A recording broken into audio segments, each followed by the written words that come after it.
Hi everyone, Ryan here, Ion Capital Solutions. Hope you're doing well. So today we were supposed to have our Facebook Live presentation.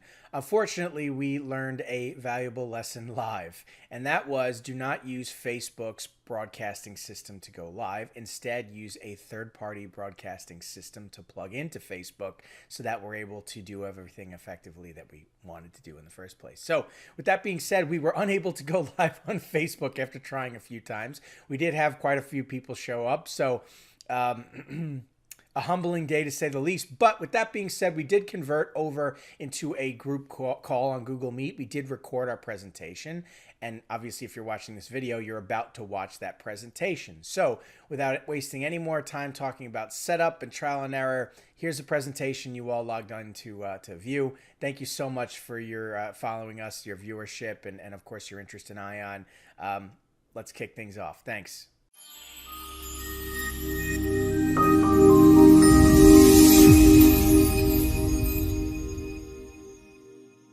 All right, so let's kick things off. For any of our viewers here watching this video, we did attempt to go live on Facebook today, and it did not work out so well. We had a lot of technical difficulties with getting it started, so we'll work on that for next time. But we are going to walk you through the presentation here. We're recording, so obviously if you're watching this, we did end up getting the information over to you. So welcome to our free loan broker training here. We're going to be walking you through the high level of business loan brokering, more specifically commonplace in the loan brokering space. We're going to be discussing some loan calculation on the business funding side, the real estate investment side, the marketing aspect. We're going to be talking about some other bits, as well as sharing information about us here at Ion Capital Solutions. So with that being said, we're going to kick off. I'm here with Christopher Van Buren. Christopher, thanks for being with us today. Thank you. Thank you. Terrific, terrific. So I guess with that being said, let's kick things off. Let's dive into the first slide. So what's the best way to get leads? This is a very common question when it comes to business loan brokering, right? Anybody who's either active in the space trying these things or looking to get set up and established for the first time, you're looking what direction to go. So let's review these options, and then we'll let you know what our recommendations are and how we practice here at Ion. So buying business leads is where we'll start in the top left right here, right? Buying business funding leads, right? Dialing for dollars. So you could buy some pop crumb leads or whatever from a aged leads company, whether they're 30, 60, 90 days old. You pull out your phone, right? You pound the phone, you make your 300 to 500 calls a day, call as many businesses as you can, get somebody interested in funding, right? The problem with this methodology is the vast majority of people are doing this, right? Christopher and I have a lot of experience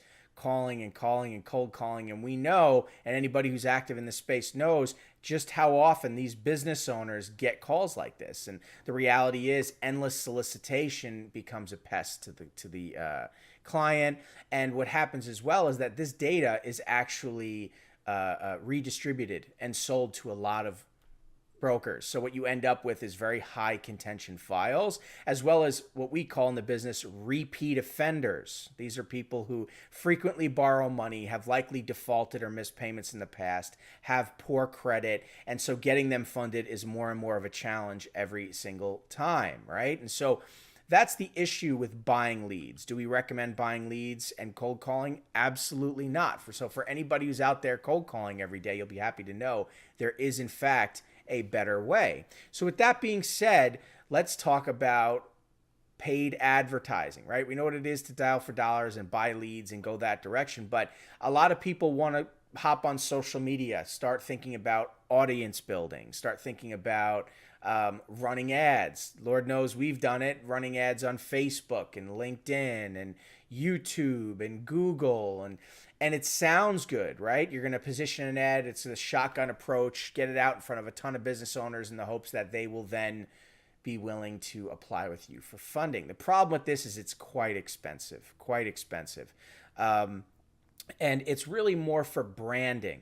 You know, you're trying to essentially let people know who you are and consistently run ads. There's usually a trial and error period where it takes anywhere from 6 months to a year to just find the right type of advertising for you, the right type of ad that connects with an audience the right kind of reach and targeting the right audience, a specific audience based on their demo, their geo, whatever it may be, there's trial and error with cost involved. And so anybody starting up a business that's not cash flowing and putting money out the door, understand it's going to be an expensive startup cost. How many of you have actually done just that, right? And set aside $50,000, whatever it is, to waste on building your business through trial and error and trying to make it all work.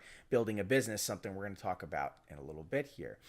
There's posting, right? You could create posts and create a group for yourself or on social media such as Facebook, right? Or even off your main profile and have a lot of friends and then create large posts or join groups, right? If you like funding real estate investors or business owners, you can join a group, create a post, get people to comment with their contact information. You offer funding options. Here's what you can offer, right? Drop your email, your phone number. I'll reach out to you. I'll let you know what we can do for you. And as much as that might sound like a good idea, what you're really doing is providing public information to a ton of brokers just like yourself who are going to solicit to and call those clients. And just because you have interested parties there doesn't necessarily mean that those people are qualified, right? So where sure you may be able to connect with some people like that, using that avenue, probably not the best way to go about it.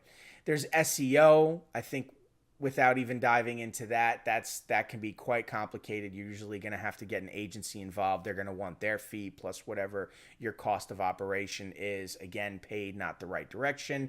There's live transfer leads. Everybody seems to think that those are the best leads right up until they pay for them and actually get them. So that's essentially having a company in another country where they're going to just pound the phones and call people all day, get a business owner on the phone, try and get them to stay on the phone while they're dialing you until they get you on the phone, then they transfer that lead over to you. What you end up with is a very angry customer who doesn't know who they're talking to, why they've been called 15 times that day, and you're paying $20, $30, $40, even $50 for that live transfer lead. And very rarely do they want to talk to you. And if they do want to talk to you, they're not properly qualified. So there's usually an issue with the file. Now, all of these methods can work. You may find some interest, but they're not reliable. Not reliable. Cold calling can be reliable if you have thousands of dollars every month to spend on leads. You're willing to sit there and make 300 to 500 calls a day or fill a calling center and have people pound the phones all day. You can make that work. But anything short of that, it won't happen. So with that being said, we do things quite differently here at Ion. We use organic multi-platform lead generation. We grow our own leads organically. We're not paying for solutions. We're not running ads. We're not buying leads. We're not cold calling. We're warming up leads organically on social media, but in an unintended way. When I say unintended, if you were to go on Facebook and you were to generate leads, essentially what you would be doing is you would be generating leads, you would be running an ad.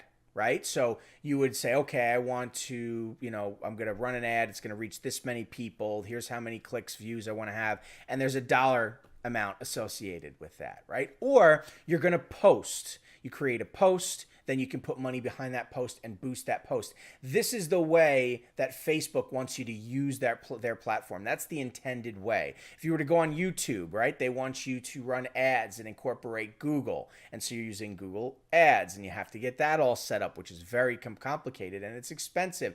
These are platforms that you can utilize to gather leads, but there's an intended way that these companies want you to use their platforms. We do not do that. We operate in between the lines organically and we connect with people in a way where it's a warm conversation. We understand where to go, where these people are congregating, and then we're communicating with them. We know they want our services. So by the time we hop on the phone, they're happy to talk to us. Ever hear the expression like shooting fish in a barrel? Right? Essentially, we have the fish finder. We know where they are. We're standing over the bow of the boat and boom. That's how we're catching our fish.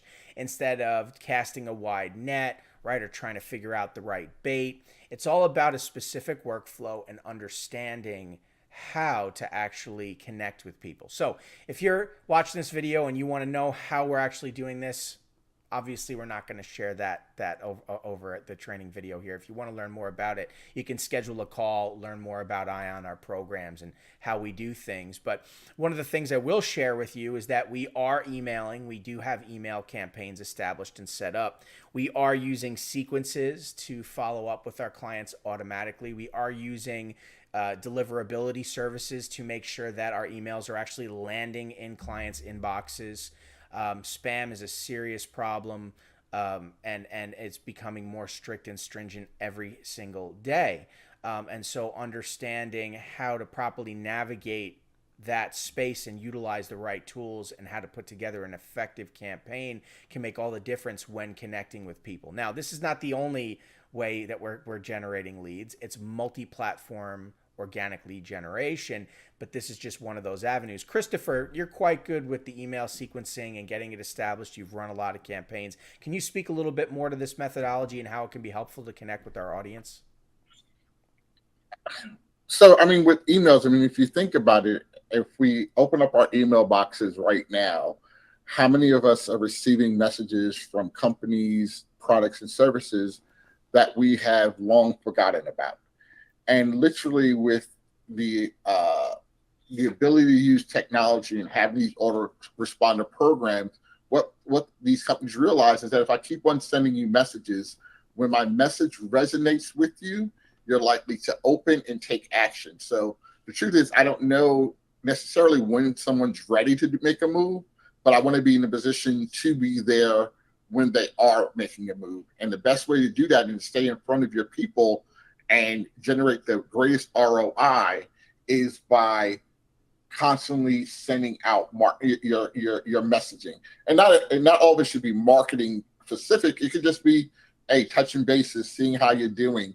Again, if we know the people behind the email address and realize that these are people, what I'm trying to do is connect with people. And so I'm going to send solicitations about what I do, but I'm also going to try to do things that kind of engage a conversation, give them a reason to talk to me. And email is by far one of the most effective ways of reaching out and meeting the public. Absolutely. Absolutely. Well said, Christopher. And so one of the ways that we're connecting with our audience is this avenue, and being able to set it up and establish and keep following up with that person and making sure that they're seeing that email is just one of the things that you'll have to focus on in a marketing campaign. Domain health and having an effective domain that will ensure that your emails are being read, that you're not going to end up on spam lists or being blocked from servers is just a piece of the puzzle in building your business as a business loan broker. So again, the topic of building a business, something we'll touch on a little bit here. It can be a real can of worms if you know you're not familiar with these things. So just a little bit of a window into the future there, and one of the challenges that you can face. But anyway, that'll do it for our marketing part of the presentation. If you'd like to learn more, we can simply you can schedule a call with us. We'll talk about it. We'll let you know how our program works and what we can do to help you learn more about an effective marketing campaign. With that being said, I want to hit some MCA funding hacks. There's a lot of you that really get your start in merchant cash advance and trying to establish a business loan brokerage or simply a referral business for yourself to where you can find interested parties, forward them to the lender, and earn a commission, right? And so cash advance is what everybody knows: high interest, short-term loans with daily and weekly payments. Connect with the business, right? See if they need working capital, essentially, right? That's the beginnings of most business loan brokers' journeys. And so let's talk about it, right? There's this expectation out there, especially online, that, hey, it's fast funding, it's easy money, anybody can do it. All you got to do is run an ad or buy some leads, find some interested parties, gather their bank statements and application, forward to the lender, and congratulations, you're a business loan broker. Unfortunately, it's not that simple. That's not how it works. So anybody who's got this in mind, it's not going to happen that way. You may get lucky and strike gold and find somebody who just needs a quick loan, and bang, you earn a commission, and that's great as a side hustle, but there won't be consistency there. It's a little bit more involved. We're going to talk a bit about that here in just a second. But anybody with that mindset of, right, you're going to be a millionaire, all you got to do is forward to the lender. Your mission crucial part of the puzzle, and that is qualifying clients and underwriting files that come in. And that's not the lender's job, that's your job as a business loan broker. So very, very important. But with that being said, let's dive into an example, okay? And first, I one slide I forgot to mention is expectation is the root of all heartache, Shakespeare, okay? Terrific, terrific quote. Definitely speaks to the point here, right? Having this false expectation, this preconceived notion that it's going to be that simple and that easy is going to be a problem. And unfortunately, we have competitors out there who are teaching people this, that it's just that simple, and it's not. It's not. So what it really comes down to in business funding is loan repayment, and can they afford it or not is the bottom line. That's the main reality here. And as business loan brokers, it's our job when connecting with these people to understand, can they afford the loan, right? Understanding right out of the gate that lenders will allow roughly 16 to 18% of a business owner's monthly gross revenue to be paid out to lenders for repayment of a loan. And this includes their own loan, right? Meaning that if a client already had a loan, how much of their monthly gross revenue is going out the door in repayment? And then if the lender's considering giving them another loan behind that, well, what do those add up to, right? And so understanding and measuring for ourselves out of the gate, can a client afford the loan, is everything. We need to have our calculators out on that first initial call. If we don't know these things and we just forward to the lender, we have no idea if what we're spending time on, phone calls and doc trade and submission and back and forth and follow-ups, if any of that's even worth our time. And if we're doing that and we have a bad file, we're literally wasting our time. There's no monetary value associated, right? I mean, let's look at an example of a business loan. A business will need enough revenue to support repayment of a loan based on the allowance of 16 to 18%. Okay, that's our example. So we're talking about a cash advance here, right? It's a $100,000 loan.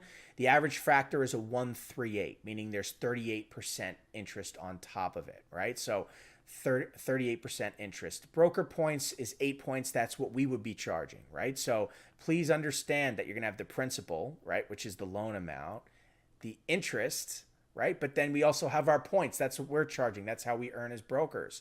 So when you take 38% and you add another 8 points on top of it, or 8%, you get to 46%, okay, a 1.46 factor, or a 46% interest rate overall for the payback. Okay, what that means is that this client will borrow $100,000 and the cost of that $100,000 will be $146,000.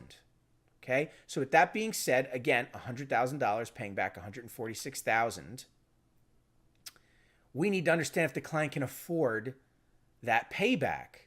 Well, first we need to understand essentially and measure the percentage of affordability, right? So $100,000 in revenue. That means that they can afford roughly 16 to 18% in monthly payments at a maximum, right? So in other words, $16,000 to $18,000 if they were paying back $100,000, except it's $146,000, not $100,000. So it's going to be more than $16,000 to $18,000 in repayment. But with that being said, we need to first understand the average term of a loan. Well, merchant cash advances are generally within 12 months. The average term is between 6 and 8 months. So for this example, we'll use 8 months. Okay. So with that being said, all you do is take the payback, $146,000, you divide it by 8 months, right?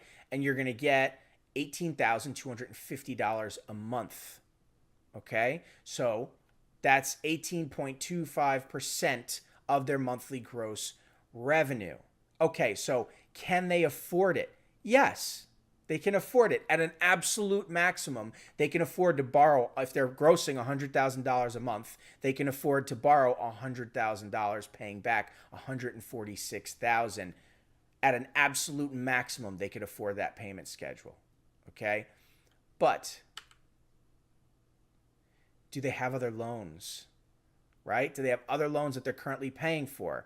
At 18% of the maximum, if they already have 8% of their monthly gross revenue being going out the door, paying off other loans, then they only can afford 10% of their monthly gross revenue in repayment. So could they afford the loan in that case? If 8% is already tied up with another loan, nope, they can't. So if a client's asking for that much money, it's your job to tell them you can't afford that much money unless we're going to pay off that existing position and put you in a true first position where they can essentially pay off their other loan and then use the remainder of the funds to fuel their business. So sure, we can give you that money, but you're going to have to use that money to pay off your other loan before you can use the rest for your business, whatever it may be.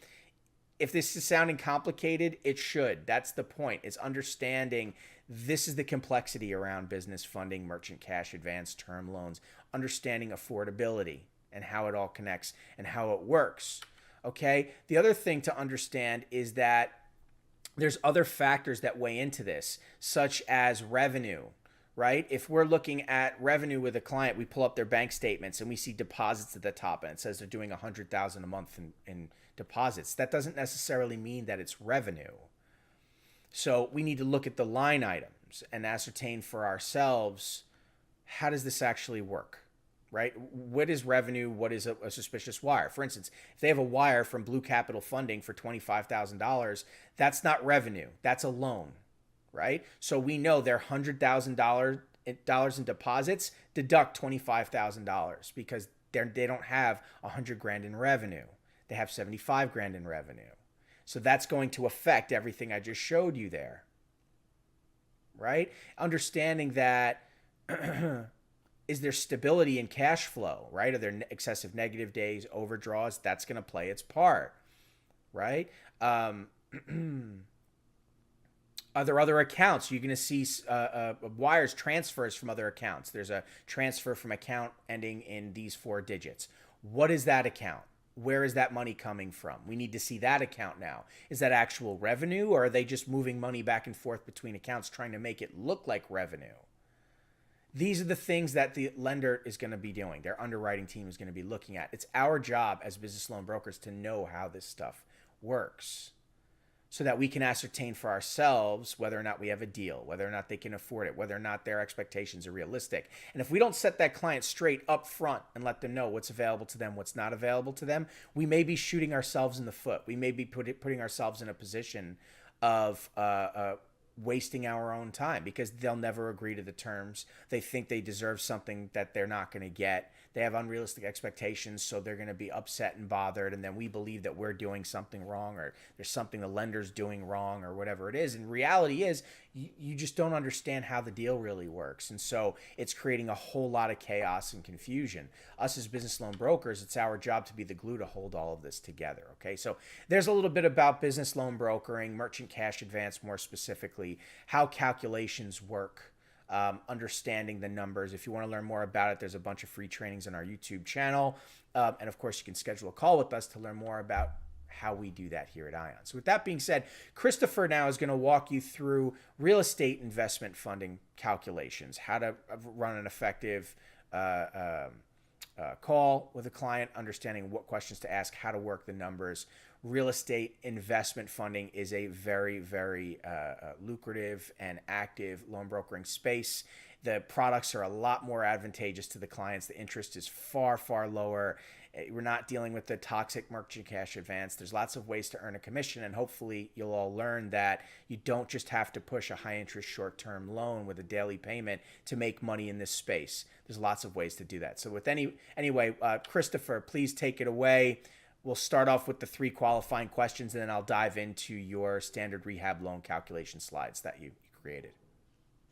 All right, thanks. So basically the key you'll see within business funding, real estate funding, anytime we're looking at a person requesting cash for any reason, we really want to kind of analyze what they're requesting and make sure it makes sense.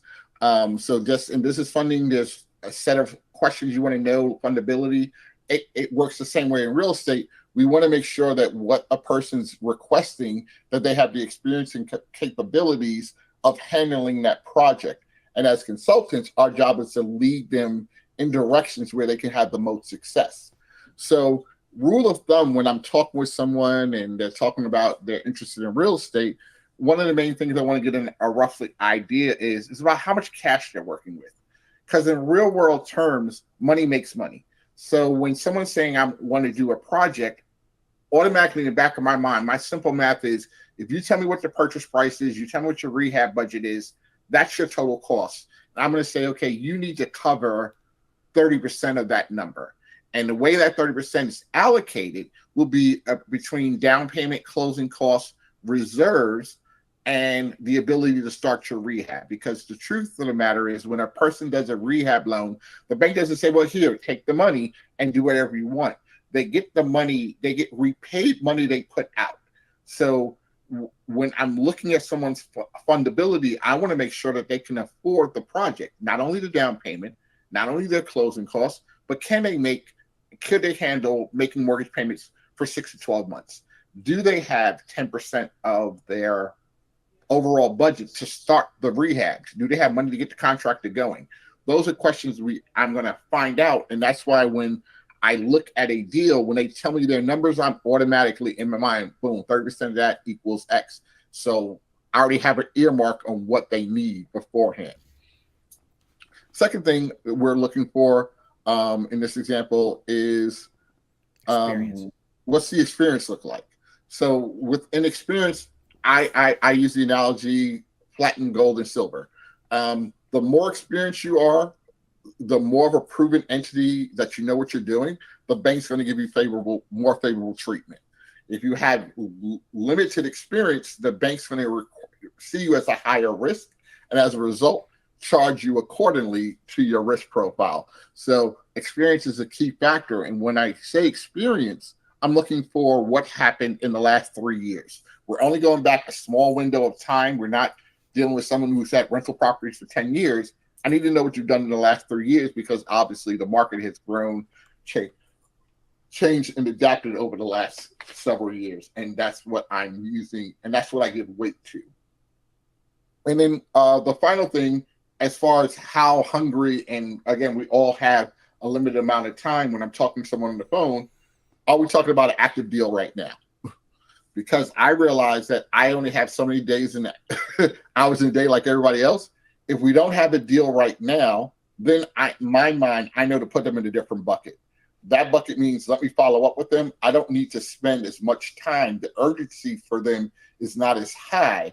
So I don't need to give them urgency at that moment. I just got to build rapport and then nurture them. But what I want to find out is if we have a property right now, then we have a timeline. We have a deadline to meet.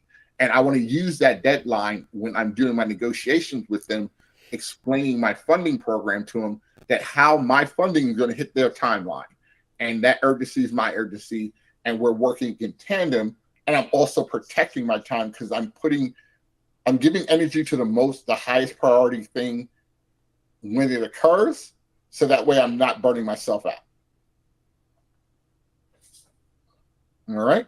And then I think we'll roll right into just kind of effective running a consult. Literally, I find a lot of people, look at lead generation. These are not just random data points. Really, instead of going shotgun, be an assassin. Learn the people you deal with. You don't have to deal with a lot of people to make money, but if you work and get to know who's behind the email address, who's behind the phone number, you're going to have more than enough opportunities to win business and be successful in this industry. These are real people, not just email addresses.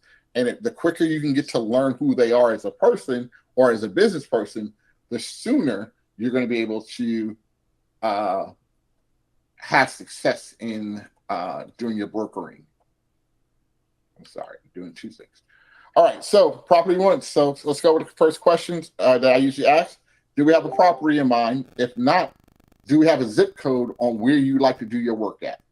Because what I'm looking for is different properties are looked at more favorably than others. If the property is in a rural state, I can kind of cut that interview a little bit shorter, because I know I don't do a lot of things in a rural area. Or if I'm looking at an area that, say, has a high crime rate, I realize that I might be limited into lenders that might want to deal with a certain geography based off of their crime score. So again, knowing where an investor works at gives me a lot of insight on how I'm going to submit and what lenders I'm going to go to, because again, there's a lender for every buyer, but my job is to know what that lender is. Next questions are purchase price, renovation budget, property value, ARV. What am I buying it for? What's my rehab budget? Those two numbers are my total costs. Usually the current value of the property is the same as the purchase price, but sometimes that's not the case. And then finally the ARV, because the ARV, I need to know what the property is going to be worth after you repair it, because I'm doing all my math on the first two sets of numbers and that last number are where I do my math at. We can go to the next slide. So, simple formula. Tell me your purchase price. I add your rehab budget. That's your total cost, total loan to cost. What am I really spending out of pocket? I don't care if the house is worth $300,000. If you're buying it for $100,000 with $50,000 out of the rehab, my numbers are based off of $150,000, not $300,000. So we only lend on your true costs, not if there's additional equity. We don't lend on the additional equity. We lend on what you're spending on contract. And then that's the first equation. The back half is that I look at the total cost of the project and I look at the ARV. And then when I look at the ARV, I take a percentage of that. And what I'm looking for is to see which number is smaller, because that's what the bank's going to lend. They'll lend up to the LTC to a certain value or the ARV, whichever is lower. So there's two sides of the scale. The bank chooses the safest part, the safer side. So here's an example of, you can kind of run to. You might want to take a screenshot of this. I'm sure if you join our program, you'll also have access to this. But quite simply, purchase price is $200, rehab is $70, total cost is $270, ARV is $350. So in these calculations, I'm able to use 85% loan to cost or 70% of the LTV. So when I'm looking at how my loan is based, my loan is going to be based off of the 270 times 85%. That's the loan amount that I can get off of cost. Then I take a look at what I'm doing from there is from that 229, the bank always holds an escrow 100% of the rehab budget. So 229 minus 70, 159. So when we look at 159 divided by the 200 sale price, we see that it falls within the 80% bracket. When we look at the LTV ARV calculation, 229 divided by 350, we see we're at 65%. So when we look at this overall equation, we know that this will be green light on either side of the lender's equation, because the 229 loan amount is supported both by the cost estimate of the work and the actual repair value of the work. And then it's just real simple. You take your purchase price minus what monies the bank's lending you towards the purchase. You subtract those two, and that tells you how much equity you need. In this case, they need $40,000. So real simple. If you look at it a couple of times, play around with the numbers, play around with the calculations, you'll kind of get the hang of it. But if you do have questions, when you're part of the Team Ion, you're paired up with a mentor, and we'll help kind of go over those numbers and get you real comfortable with calculating those figures kind of like in your head. Absolutely. Which is a huge part of being a business loan broker, whether you're looking at business funding or here real estate investment funding. Make no mistake about it, you have got to understand how the numbers work. You don't need to be a mathematician. You just need to know your formulas, understand what makes a deal, breaks a deal. That makes all the difference as a business loan broker. It's not just qualifying a client with questions. It's working the numbers as well. If we don't do those things and we just forward deals to the lender, it's gambling. Might as well take a bag of quarters, go to Vegas, put it in the slot machine, pull the slot, and hope your winning numbers come up. And that's not a business model, right? So with that being said, there's a few other slides here. Christopher, do you want to hit these as well, or can we skip over these? I mean, they're just kind of basic things. FICO score. No matter how we look at it, FICO rules the world. And the better your FICO score is, the better your pricing is. Banks have minimums and minimum requirements. Obviously, if you're on the lower end of a FICO scale, you're going to have a higher rate. So again, when we're talking to people and having these conversations, if they tell me that they have an issue with their number or their number's low, my job right then and there is to kind of let them know, well, because of that, you're going to be in one of the lower tiers. And so you can expect a little bit, you're going to pay a little bit more because of where you're at right now. So even before I give them the true quote, I'm already preparing them in their heart and mind. This is not going to be as cheap as compared to if you had a 700 FICO score. So again, managing the expectations before I go in for the kill. So I'm using everything they tell me to sell them to sell them a solution or to provide them a solution. I don't really sell, I consult, I give solutions. Then we want to know what your exit strategies are. Are you flipping it? Is this a buy and hold? Is this a refi? Each one of those have different variables, and we want to make sure that you can succeed in your exit strategy, because at the end of the day, we want to make sure that the client has success in finishing their project. And then the cash reserves almost go back to that first question. 30% of whatever the number is usually what I earmark to make sure they have enough liquidity. You can't buy $1 million property with $10,000 is basically what that breaks down to. Yeah, absolutely. And so for any questions regarding this information, as Christopher mentioned before, you have a mentor here at Ion who is responsible for this information, who understands it quite well. Christopher is one of our mentors. So, don't feel like all this knowledge has to be yours right off the bat. And that's really the point we're making here is there's a lot that goes into this and a lot as business loan brokers that we have to be responsible for. You have to choose. Do you want to build a business or do you want to learn the business? Here at Ion, our students are able to, instead of build a business, simply plug in hours, go live into the marketplace week one, and work on deals with real clients earning real commissions while being paired with the mentor and leveraging support out of the gate, so that you don't necessarily need to be the expert to start earning money and accruing knowledge through experience. And that's really the best way to learn, as opposed to putting all that on hold and learning everything first, or trying to build a business and get it to function and then try and learn all this after the fact. Or many people go down that road and become very frustrated. It's why we created our program. We service that need. So if anybody's watching this video, right, and considers to themselves for a second, well, this is a lot of information. This is new information to me. This seems a bit frustrating or a bit complex or whatever it is. Take a step back and realize Rome wasn't built in a day. Neither Christopher nor myself just woke up one morning and all this knowledge was ours. It took time. You don't need to be a rocket scientist. You just need to commit yourself to it. You need to go through the bumps in the road. You need to learn over time. You'll accrue the knowledge you need. We've both been doing this for a very long time.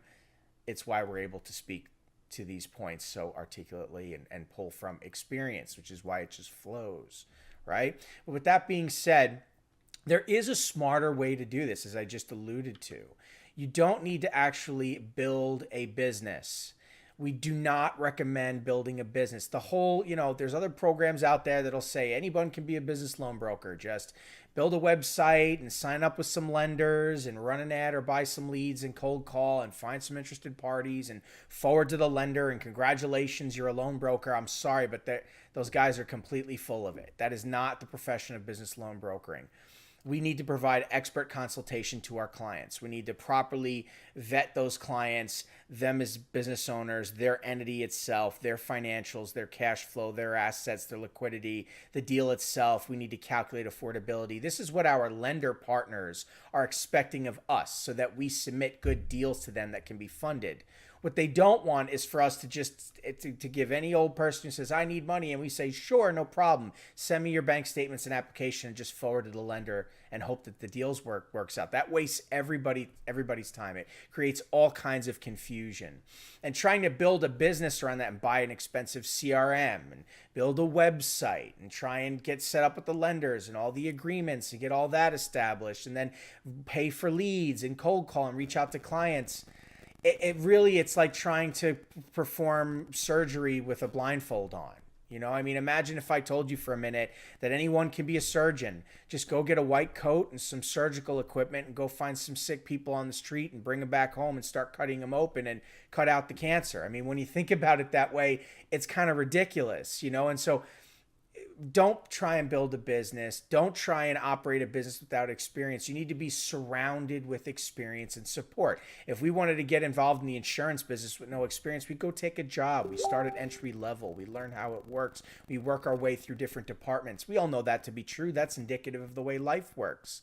Now, we've worked out a system here at IAM where we can streamline that process. You can go through all of that experience and training while earning money It's not a job, right? You're not being locked in anything. There's no exclusivity or anything like that. But it's an expedited journey for you to learn front-end marketing, front-end sales, back-end underwriting and processing, team management, data management, lender management negotiation, client management negotiation and sales, how a brokerage functions and operates, all the nuance surrounding these things. You're surrounded with support. You have a mentor working with you and your clients on deals. You're earning while you're learning. You're active in the marketplace right away. You're generating leads for free.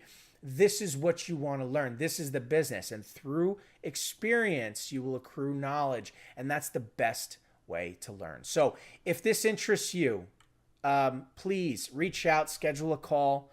So sorry again for those of you who watched this video and you tried to join our live presentation on Facebook. The lesson that Christopher and I learned is do not try go live on Facebook utilizing their live software. Instead, we should be using a third-party broadcast system and plugging in, and that way we'll get what we want. So trial by error, isn't that the point? We've learned that ourselves, so everybody learned a bit of a lesson today. But with that being said, that's going to do it for this call. Christopher, thanks again so much for being with us today and helping us, walking us through those standard loan calculations. Any other bits of information you want to share before we log off? No, just looking forward to working with the people who are ready to take action. We really do lay out not just say a blueprint, but we really give you action items. And if you're true to the items that we show you and put those into place, you'll get all the support and you'll see tremendous levels of success. Absolutely. Well said, Christopher. Thanks, everybody. Good luck on your deals. Good luck in your loan brokering journey. We're only a phone call away. Thanks for your time. We'll catch you in the next video.